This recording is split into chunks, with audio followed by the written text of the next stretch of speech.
بسم اللہ الرحمن الرحیم۔ السلام علیکم، میں منیر شاکر۔ ایک بڑے اہم نقطے کی طرف آپ کی توجہ مبذول کروانا چاہتا ہوں۔ یہ سورہ نساء کی دو آیات ہیں، ایک 78 نمبر 78 اور دوسری 79۔ یہ آپ بھی قرآن کو کھول کے دیکھ لینا بے شک ان کو۔ تو یہ دونوں آپس میں بڑی ایک طرح سے بظاہر متضاد نظر آ رہی ہیں۔ تو ایک بات آپ ذہن میں رکھ لیں کہ قرآن میں تضاد نہیں ہے۔ یہ اللہ کے کلام منجالم باللہ ہونے کی یہ دلیل ہے کہ اس میں کوئی تضاد نہیں ہے۔ یہ سورہ نساء کی آیت نمبر 82 میں ہے کہ اس میں کوئی تضاد نہیں ہے۔ یہ دلیل ہے اس چیز کی کہ یہ اللہ کا کلام ہے۔ تو یہ سورہ نساء کی دو آیات، یہ آیت نمبر 78، اس کا مفہوم کچھ اس طرح ہے کہ انہیں جب خوشگواریاں حاصل ہوتی ہیں تو کہتے ہیں کہ یہ ہمیں اللہ کے ہاں سے ملی ہیں، اور جب کوئی مصیبت آتی ہے تو رسول اللہ صلی اللہ علیہ وآلہ وسلم سے کہتے ہیں کہ یہ سب تمہاری وجہ سے ہے۔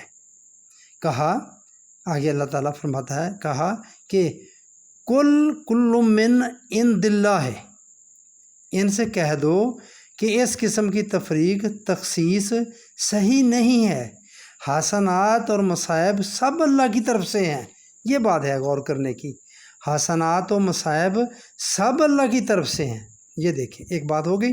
اس کے بعد ہے کہ فَمَا لِهَٰؤُلَاءِ قوم لا یکادو یفقہون حدیثا، ان لوگوں کو کیا ہو گیا ہے کہ یہ بات سمجھنے کی کوشش ہی نہیں کرتے، اور جو جی میں آتا ہے کہتے چلے جاتے ہیں۔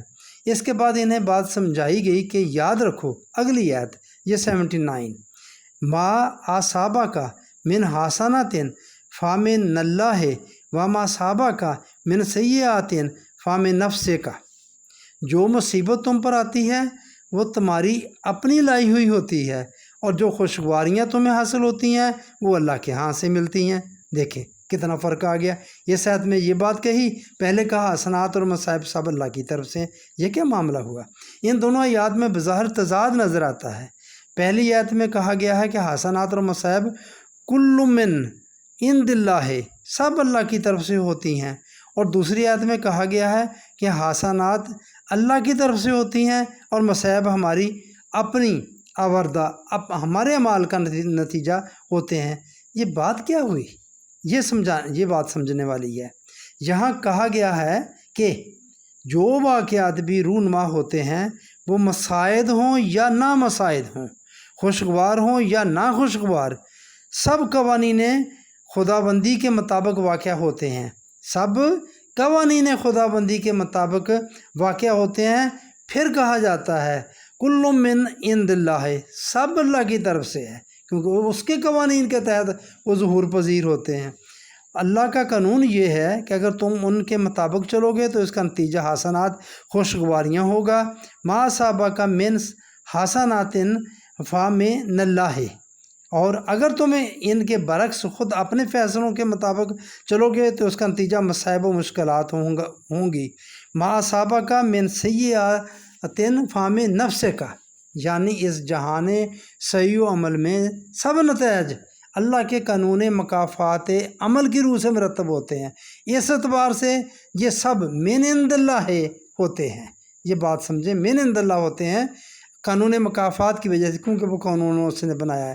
اب رہی خوشگوار اور ناخوشگوار نتائج کی تفریق، اس کے لیے اصول یہ ہے کہ جو کام قوانین خداوندی کے مطابق کیے جائیں ان کا نتیجہ خوشگوار ہوتا ہے، اسے من اللہ کہا گیا ہے، اللہ کی طرف سے، اور جو کام ان کے خلاف انسان خود اپنی مرضی سے کرے اس کا نتیجہ ناخوشگوار ہوتا ہے، اسے من نفسے کا کہا ہے، یہ ہمارے ہی عمل کے نتیجہ ہے۔ یہاں سے یہ عظیم حقیقت سامنے آ گئی کہ اللہ کی طرف سے ہمیشہ خیر ہی خیر ملتا ہے۔ مصائب و مشکلات جسے شر کہا جاتا ہے وہ انسان کا اپنا آوردہ ہوتا ہے، اپنے اعمال کا نتیجہ ہوتا ہے۔